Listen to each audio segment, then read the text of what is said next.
Numunezero udasanzwe gusubira guhura namwe mu biganiro bica kuri runo rubuga rwacu rwa YouTube Pisco Entertainment and Media. Sangwa ikaze muri ikino kiganiro twabateguriye cuno munsi. Ugiye kubashikiriza akino kiganiro akaba ari nawe yakibateguriye ni psychologue nkuko vyama. Rero uyu munsi ngomba tuganire ku makuru agize iminsi ariko aravugwa cyane. Ku makuru novuga yuko ari amakuru ashushe. Ni amakuru agaruka ku gihugu ca Afrika y'Epfo. Muri ino ndwi iheze South Africa mugize iminsi mubona hariko haraba imyiyerekano ikomeye cyane, aho abanyagihugu bagize iminsi muri ino ndwi nyene bariko baragumuka, bariko bariyamiriza abanyamahanga. Ngira ngo mwaragiye murabona ku mateleviziyo atandukanye ukuntu abanyagihugu bihereje amabarabara, ukuntu abanyagihugu bagiye bugaza amaduka y'abantu basanzwe bakorera mu gihugu ca Afrika y'Epfo atariho bavuka. Muca mubona yuko ari ibintu bisa n'ibiriko birazana iyindi nzira, ibintu novuga yuko biriko birakara cane muri Afrika y'Epfo. Uherutse twarakoze ikiganiro kivuga ku vyerekeye ingingo leta ya South Africa yari yafashe ivuga ku banyamahanga yuko igiye kwirukana abanyamahanga basanzwe bari mu gihugu ca Afrika y'Epfo, bakorera muri Afrika y'Epfo badafise ivyangombwa bibaranga, ivyangombwa bibemerera kuba mu gihugu ca Afrika y'Epfo. Ico kiganiro kiri hano nyene kuri runo rubuga Pisco Entertainment and Media. Ukaba utacumvije ushobora no kukiraba hano nyene kuri runo rubuga. Ikiganiro carigaruka ku ngingo bashize mu ngiro, bemeje bavuga yuko ubunye n'ugiye gusaba ubuhungiro muri Afrika y'Epfo ategerezwa kuzoba afise ivyemezo yuko aje ahunze igihugu ciwabo, kandi azotegerezwa akwisigura bikomeye cyane. Rero inyuma yaho murabona ivyaciye bikurikira, abanyagihugu baciye baja ahubwo mu mabarabara, baciye babona yuko boba bashigikiwe. Rero bavuga bati abanyamahanga baje muri Afrika y'Epfo baje kutumarira ubuzi. Ivyo bikaba biriko bivugwa n'aba banyagihugu batoya, kuko umunyagihugu asanzwe afise uburyo, asanzwe yifise, ivyo ntibimuraba, ivyo ntakunze kubijamwa. Ariko gatoyaho hariho n'abanyepolitiki, abarideri bo bashigikiye, basanzwe bashigikiye bino bikorwa by'aba banyagihugu bariko baragumuka, bariko baraja mu mabarabara. Ngira ngo hari nko mu kwezi guheze hariho video yasirikiye cyane, video abanyagihugu bariko barakubita umunyamahanga bamubwira ngo yogare iduka, kandi n'uwo munyamahanga yari asanzwe afise n'ivyangombwa, kuko uhaye uraba yaraberetse n'urupapuro goba rumwemerera, ngira ngo kuba muri South Africa cyaje goba rumwemerera gukorera mu gihugu ca Afrika y'Epfo. Ariko warabonye ukuntu baciye bamukubita, bamwugaza ku nguvu, aramubwira ati genda ntitugukeneye. Rero igikorwa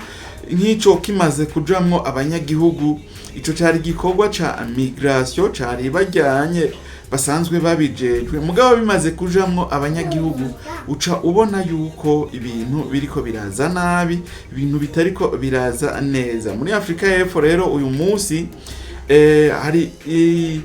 hari akavuyo, hari imyiyerekano iriko yiyamiriza abanyamahanga basanzwe bari muri ico gihugu. Rero rino yinga bagize iminsi mu gisagara ca Durban, ariho bariko barakora iyo myigaragambyo canke iyo myiyerekano, bavuga bati bategerezwa kwirukana abanyamahanga baje kubatwara ubuzi muri Afrika y'Epfo.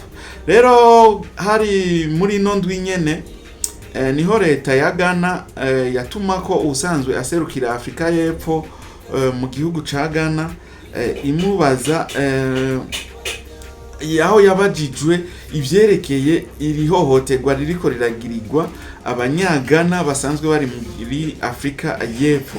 Rero uyo uko yasiguye wewe yasiguye yavuga ati leta igiye kubishiramwo inguvu kugira ngo ntihabandanye haba ihohoterwa ry'abanyamahanga basanzwe bari muri Afrika y'Epfo na cane abo muri Ghana.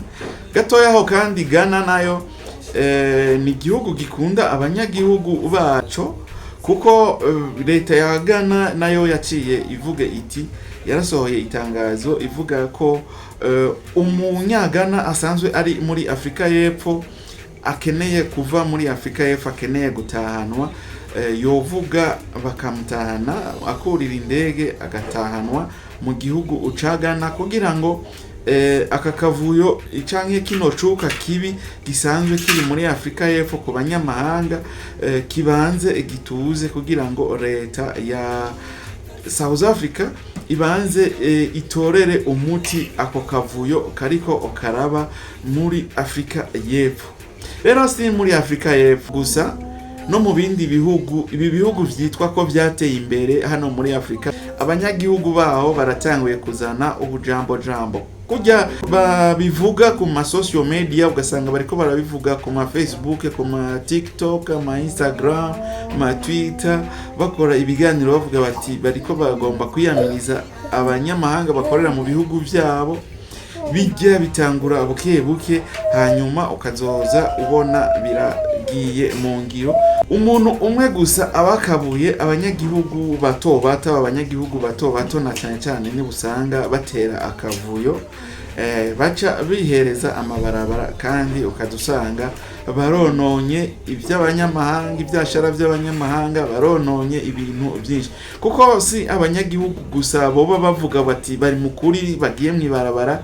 Akenshi udusanga abagiye mwibarabara harimo n'abasoma. Ngira ngo mwarabonye cagihe habaye manifestation mandamano mu gihugu ca Kenya, mwarabonye ukuntu hibwe ama supermarket menshi cyane, hibwe ibintu byinshi mu gisagara ca Nairobi. Rero no muri South Africa harabamwo ubusuma, harabamwo konona ibintu, ntibakora iyo myiyerekano nk'uko bategerezwa kuyikora.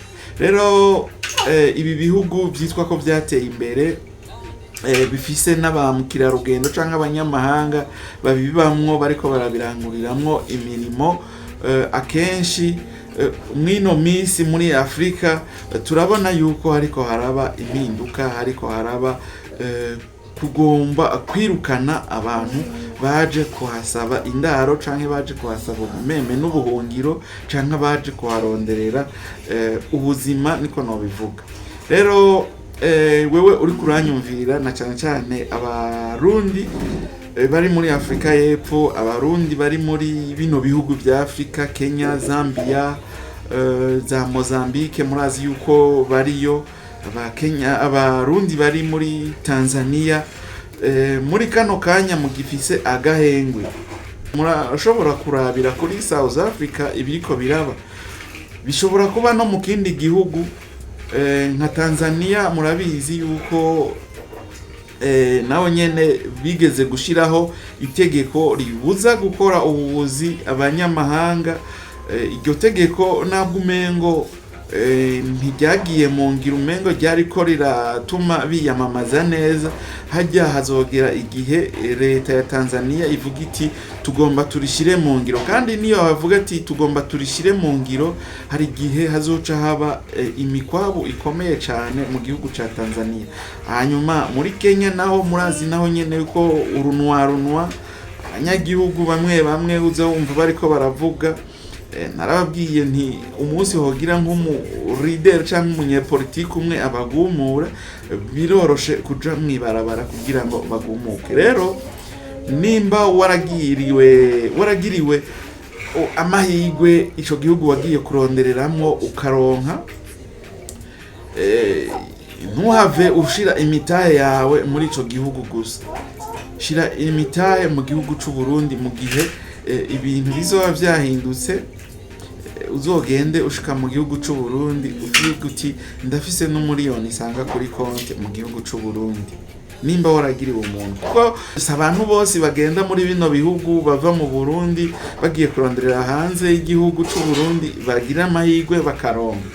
Hariho nabo udusanga no gutaha badatahanywe izohava bigorana, ariko wewe ukaba waragiriwe amahirwe uri muri Zambia, ukaba wararonse ayo mahera, zuremvestisa no mu gihugu canke ugurure konte mu gihugu, ugurure mu gihugu c'u Burundi, uzurashirako buke kuko uvuga uti aha umunsi n'umunsi barashobora kuduhinduka, barashobora kutwirukana bigakunda, barashobora gufata ingingo zikomeye, hanyuma tukaca dusubira mu gihugu ataco dutwaye. Kuko urabizi yuko muri Zambia bagufashe uko nyene baba bagufashe niko ugenda, ntaco baza. Nimba uba ufise umuryango uza kuvuga uti ndafise umuryango, ugenda utwaranye umuryango.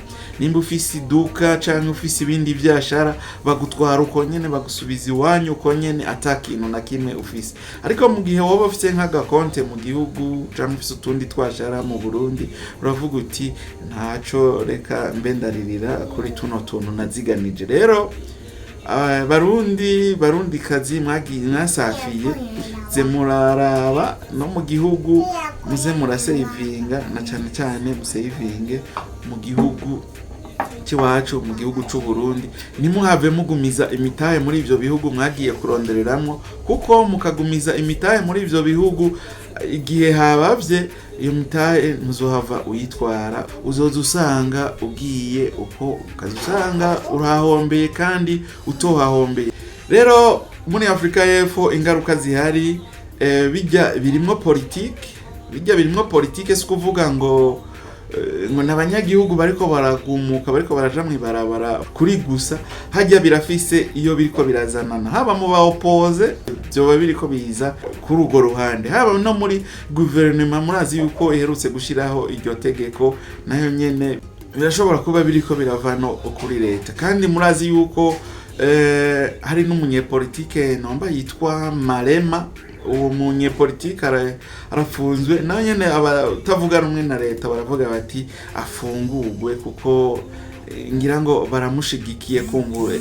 Rero ikintu kiriko kiratuma abanyafrika y'Epfo bariko baragumuka ubukene nibwo buriko buratuma bariko baravuga ati abanyamahanga baje kubatwara ubuzi. Ico nico cambere kiriko kiratuma abanyagihugu ba Afrika y'Epfo bariko baraja amwibarabara. Ubukene n'ubushomeri bwinshi, maze kuvuga ko hari ubukene n'ubushomeri, urumva buca buba bwinshi, hamwe n'uburakari bwa leta ya South Africa. Leta ya South Africa yararakariye abanyagihugu, ubunye yarafashe n'ingingo zikomakomeye ku banyagihugu. Hanyuma ikindi naco ni kutabona amahirwe ku banyagihugu bose bo muri South Africa. Rero abantu benshi baca bumva yuko ubuzima abugoye, baca bashira amakosa ku bategetsi b'igihugu ca South Africa. Reka ikiganiro tukigarukirize ngaha, yari just kugaruka kuri no myiyerekano igize iminsi iriko iraba mu gisagara ca Durban, na cyane muri Afrika y'Epfo.